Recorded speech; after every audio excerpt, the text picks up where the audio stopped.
So I'm happy to introduce my former student, Andrea Jenney. She was co-advised by myself and Libby Barnes, so joint effort. She did her undergraduate work at the University of Miami and was a summer intern at CSU in 2014, part of the CMAT program, and then joined our graduate program in 2015. In 2020, she got the award for outstanding research by a PhD student from our department. And upon her defense, she became a NOAA Global Change postdoctoral fellow, headquartered at UC Irvine, but she still lives in Fort Collins. And next year in the fall, she will join Oregon State University as an assistant professor. Andrea? Thanks, Dave. Everyone hear me all right? Yeah. Okay, thanks. Yeah, I'm a current postdoc at UC Irvine, and I think I suffer from having really broad interests. So, I think maybe only a little bit of what I do is really connected to what this symposium is about. So I'm going to apologize in advance that some of the things I'm going to talk about are still in progress work, which is selfishly is fun for me because then I get your input on my ongoing projects. Just a word of warning. So simulating storms maybe isn't the best title for my presentations, but Dave taught me that flashy titles are really fun. Maybe a better word is mixing, appreciating mixing. Okay, so today I'm going to talk about convection resolving models. Here is just one example of what a limited area convection model simulation looks like. Just want to credit Tristan Abbott here, who's now a postdoctoral scholar as well. So this is a time lapse of what some plumes might look like in a box that's roughly 100 kilometers wide. Okay, so convection resolving models are really useful tools that many of you are really familiar with. We heard earlier about the diamond intercomparison, so these are global scale convection resolving models. But we also really commonly use as a community these limited area convection resolving models. They're really useful for testing hypotheses about mechanisms involved in convection, such as physical processes involved in convective initiation. We use them still today to inform parameterizations of convection, not only in conventional ways, but now convection resolving models are also really widely used to create a training data set for machine learning. And then also convection resolving models are they continue to be used in this idea of super parameterization or multi-scale modeling that was developed in part by Dave Randall, my advisor. So E3SM is still ongoingly being run in super parameterized form, and I'm going to talk more about what this is later. Okay, so the motivation of what I'm going to be talking about today comes in part from this RC-EMIP comparison. So RCE stands for radiative convective equilibrium. And one thing that you'll notice here by looking at these snapshots from some day on these limited area convection resolving model simulations, I think what's being shown is outgoing long wave radiation, is that the models really disagree on some important processes. So a snapshot of what the convection field looks like is pretty different in each of these models. And you can see that just by looking at it with your eyes, but then if you want to take a more quantitative approach, the statistics say the exact same thing. So the left figure here is relative humidity. So despite the fact that these models are highly idealized, they're all initialized with the same temperature profile, they have the same constant sea surface temperature, they have the same trace gas concentrations, they're supposed to be run with the same insolation, the same zenith angle. Look at the distribution of relative humidities and cloud fractions.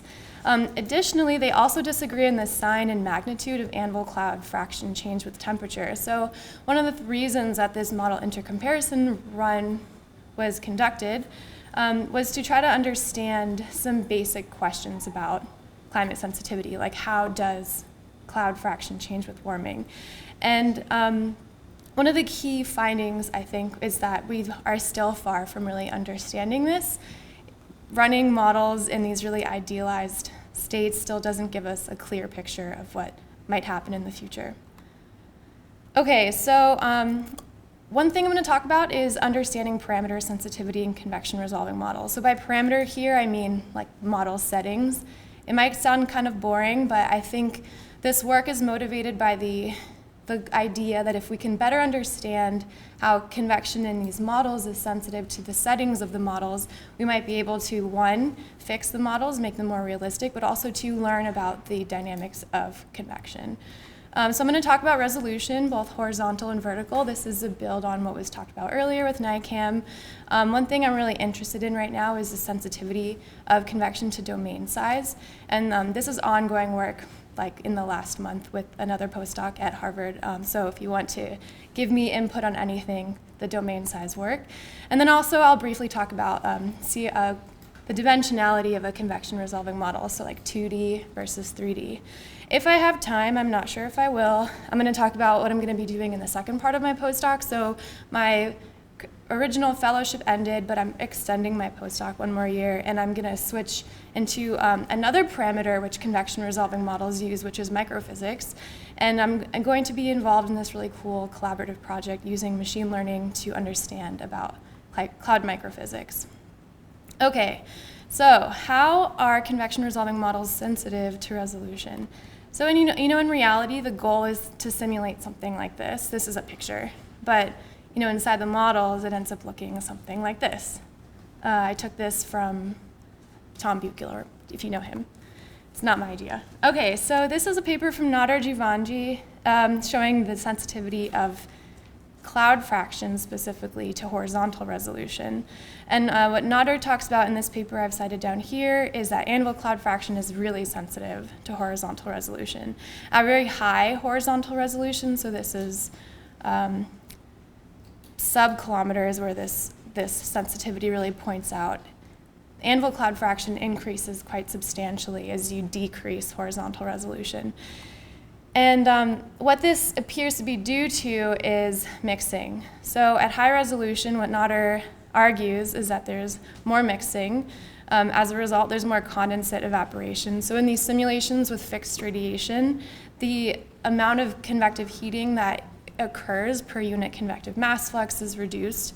So the precipitation efficiency is reduced at high resolution because of this increased mixing and evaporation.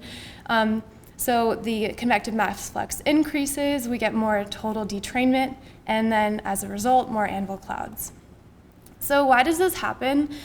This particular slide I took from my collaborator, Zeyuan Hu at Harvard, and what Zeyuan is about to argue, I think in a paper that he'll be submitting soon, is that this was related to what he likes to call a coastline paradox. So if you look at this low resolution simulation snapshot, this is cloud ice at some time, and then look at what it looks like when the resolution is high. So if you think about if you try to measure the coastline of Great Britain and you continuously shrink your unit of measurement down, the coastline is longer. Same thing with cloud resolving simulations. So for a given area of cloud, the perimeter at low resolution is smaller than it is at high resolution.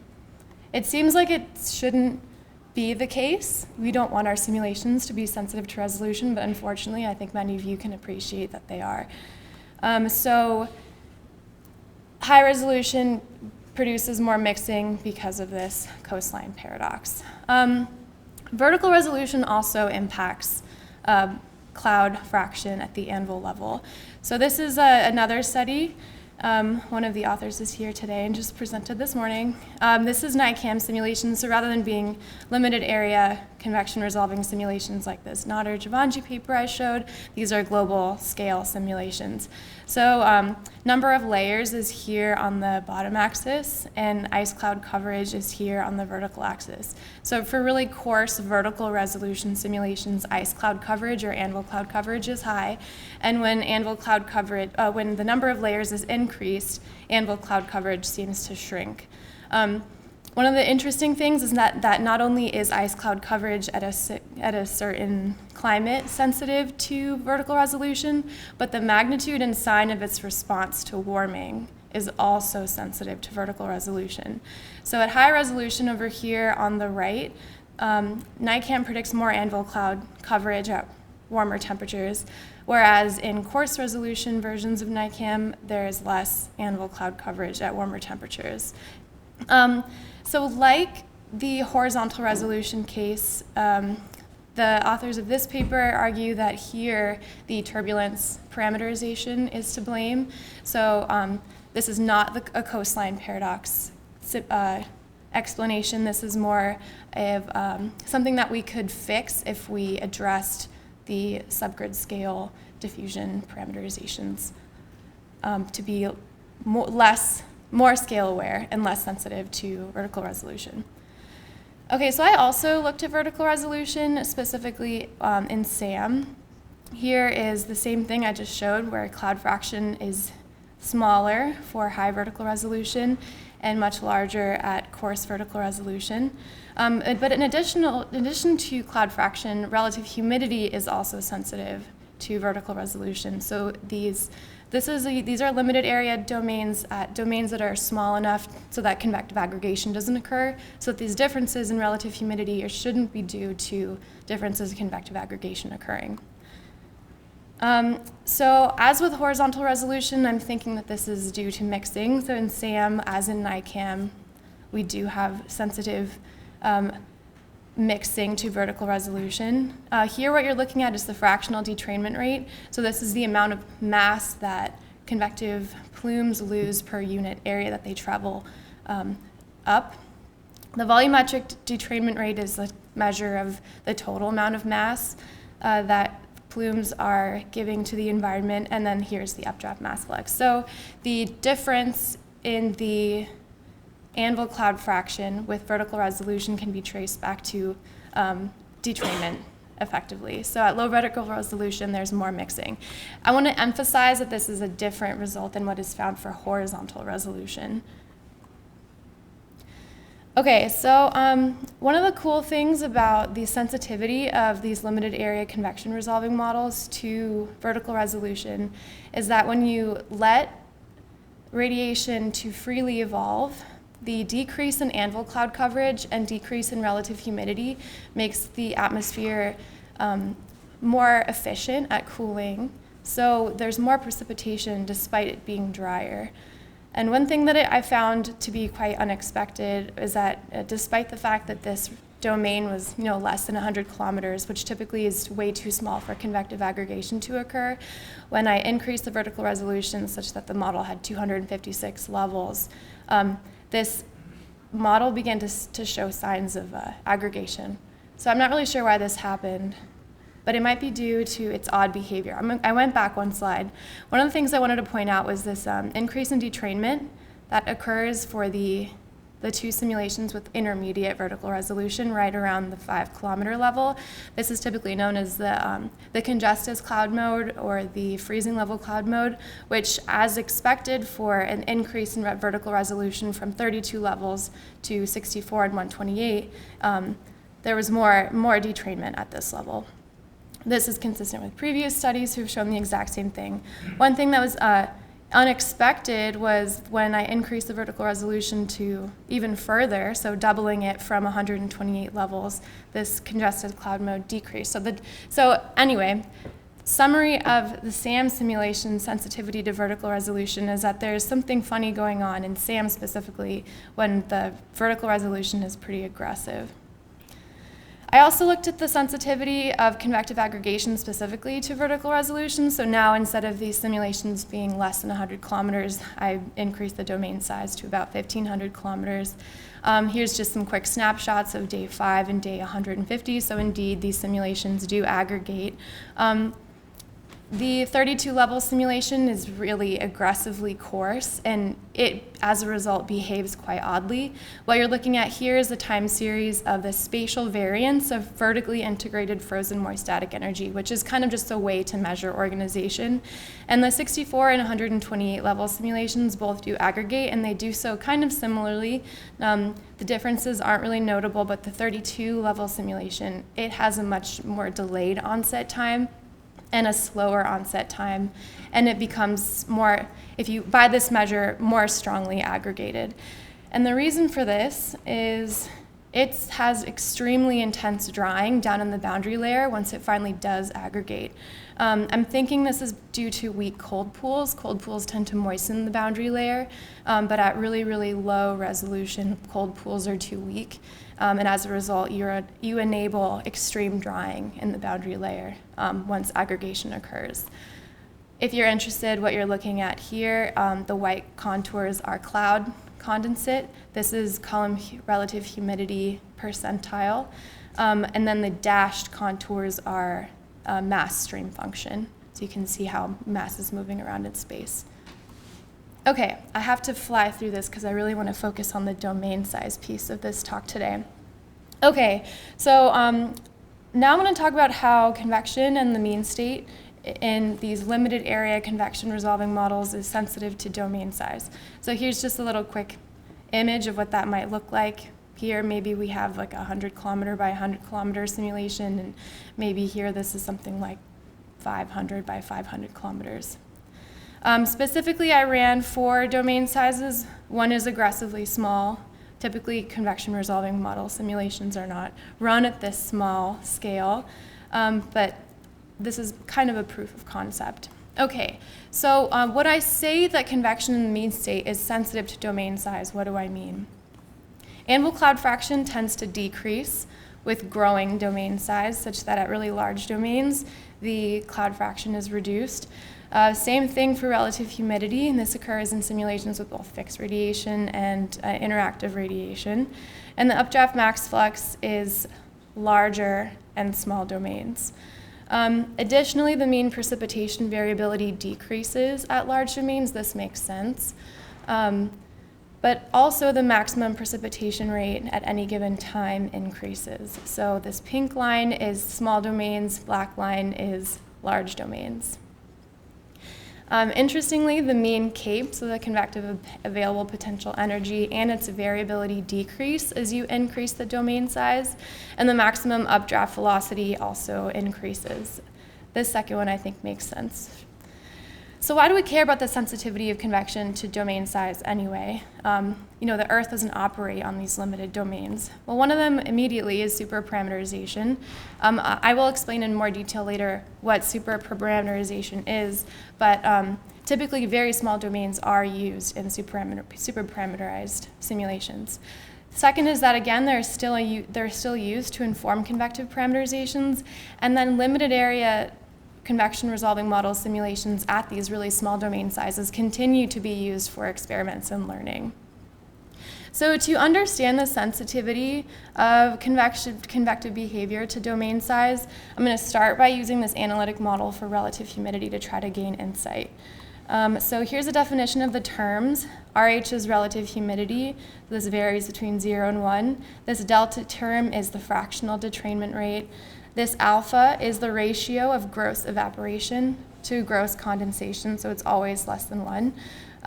This gamma term is the saturation water vapor lapse rate, so it's just given by temperature. And this epsilon term is the fractional entrainment rate. So first we're going to check the saturation water vapor lapse rate to see if it could be implicated in this domain size sensitivity, and it's not. These simulations are initialized with the same temperature profile, and these relative humidity differences emerge before temperature changes or temperature can respond. Next, I'm checking the ratio of gross evaporation to gross condensation. Perhaps the precipitation efficiency is to blame here. And here's what that looks like for the 4 different simulations. While there are some variations, especially from the very small domain from the others, I expected to see a decrease in the ratio with increasing domain size, and I saw pretty much no difference. So I'm going to cross that out. And what we're left with is the fractional detrainment rates and the fractional entrainment rates. So these differences in the relative humidity are likely due to differences in the fractional entrainment and or detrainment rates.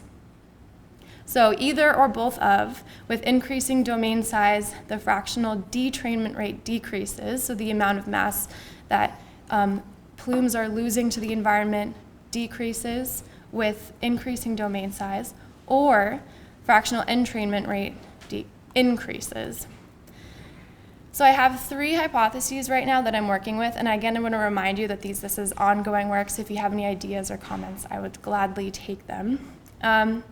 Two of them are geometric hypotheses, and they relate to updraft width and the presence of large-scale circulations, and the second is what I'm calling a buoyancy hypothesis. And all of these are connected by this idea that the domain size constrains the number of grid sails available for convection. So on really small domains, the fractional updraft area is the minimum is large, whereas in really large domains, the updraft area can be very, very small. Okay, so walking through the first hypothesis, updraft width. So in large domains, updrafts can be wider. And by this, I mean they can occupy more grid cells specifically, not necessarily geometrically wider, but they can occupy more grid cells. And what this means is that there can be situations where interior grid cells are more protected from the environment, so there's less detrainment.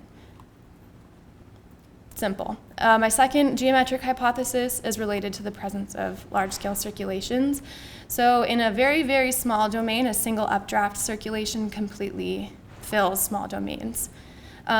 So it's really unlikely that non-updraft grid cells are going to be entrained into the updraft because the mass flux is kind of already big due to the large fractional area. But in large domains, updrafts can occupy relatively smaller fractions of the total area. So the subsiding environment has, quote unquote, grid cells to spare, and entrainment into the updraft is more likely. My last hypothesis here is related to buoyancy. So in a limited area domain model, mass is conserved. So compensating subsidence has to occur if there is an updraft occurring. And when there is compensating subsidence occurring, it's warming the environment and stabilizing the environment. So in small domains, one of the ideas I have is that more updrafts reach their level of neutral buoyancy at low altitudes because the compensating subsidence is relatively strong due to the large fractional area. Okay, my second hypothesis is related to entrainment rather than detrainment, and it's that any increase in the updraft mass flux from entrainment must equal the increase in the environmental subsidence. So in really small domains, it is unlikely for the updraft mass flux to increase to the point where environmental subsidence is really strong, because then it won't be able to rise further due to the stabilizing effect of subsidence.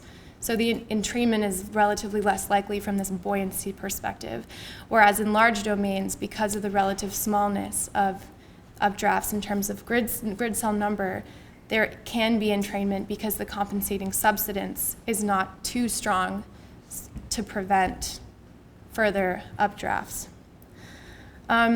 So what are some consequences of using small CRM domains? This is one example from superparameterization from a paper from my postdoc advisor in 2014. What you're looking at is the annual mean cloud liquid water path anomaly in SPCAM. So SP is superparameterized with an 8-column CRM. This is aggressively tiny versus a 32-column CRM embedded in the superparameterized model. And so the simulation that uses a very small domain CRM has way too much liquid water, so too many low clouds. So it's not venting, if you will, enough moisture into the free troposphere.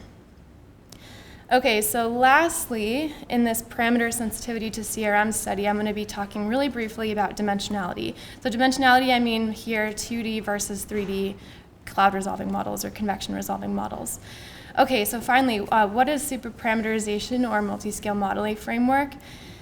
This is when a GCM takes out its convective parameterization and puts in a convection resolving model. The idea here is to make the tendencies of moisture and temperature more realistically due to convection rather than assume convective parameterizations. So I'm going to be looking at the difference between using 2D and 3D CRMs in the multi-scale modeling framework of E3SM. So I don't have any figures to show you. If you're interested, another postdoc in the group I'm in currently, Nana Liu, is submitting a paper soon, so you can check that out. But anyway, the mean state in these global models is sensitive to the dimensionality of the CRM. So when the CRM is 3D, which is not typically used due to the relative high computational expense, we see lower precipitation efficiencies. Precipitation tends to occur at a higher water vapor column path.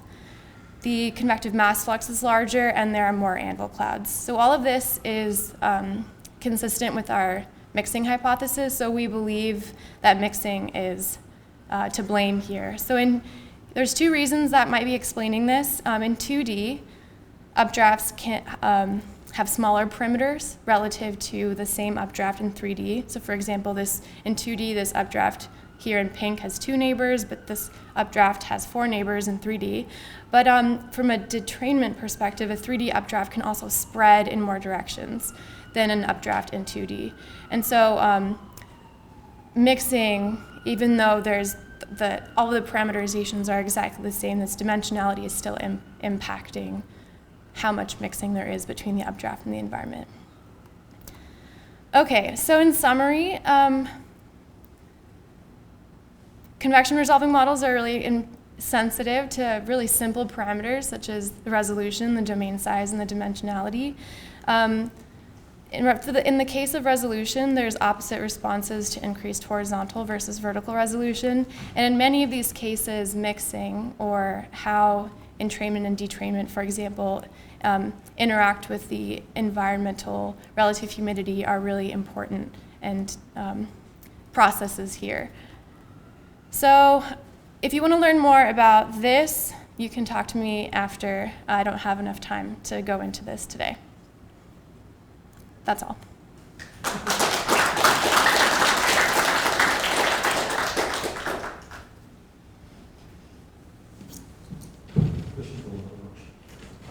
Questions? So you were talking about the relative humidity differences in the Penrose model on domain size. You said you had 2 hypotheses, one related to detrainment increasing, detrainment decreasing, and entrainment increasing. And so I was wondering, the entrainment hypothesis seems to be opposite to. So I think you said that the entrainment in a larger domain should increase, given that the circulation is affecting everything. But then, if we imagine that the updrafts are larger in size, there's been some experimental work on the dependence of entrainment on updraft width, and that seems to be inversely proportional. So I was wondering if you think that is that a conflict between the two, or you think there might be like an interplay between the two, or maybe that would point to this first hypothesis being more likely? Yeah, I think so. I might be wrong, but I think the updraft with entrainment connection is more turbulent entrainment at the edges rather than large-scale organized entrainment. I think my hypothesis has more to do with what I've heard referred to earlier as dynamic entrainment, large-scale entrainment, and I don't think that my hypothesis is in conflict with previous work. So when we increase the domain size, we expect beyond some limit, we have convergence, and making the domain even bigger wouldn't change the answer. Same thing with resolution. If we make the grid finer beyond some limit. So do you see convergence in your results? I was looking for it in your slides. So with the domain size, it's really hard to test that because convection starts to aggregate at large domains. So I haven't really, I guess I could just fix radiation and then I would inhibit. Yeah, I don't know. Something to test for domain size. Good question. One thing we're going to do is run a simulation at a large domain, but put in artificially imposed boundaries so that the statistics of the simulation behave as a small domain simulation, but then remove the boundaries and see how it evolves. In the case of vertical resolution in SAM, what's interesting that I want to point out again is that in small domains, I expected to see, convergence or similar behavior when I increase vertical resolution past, to 128 levels. But this 256 level simulation is behaving quite differently.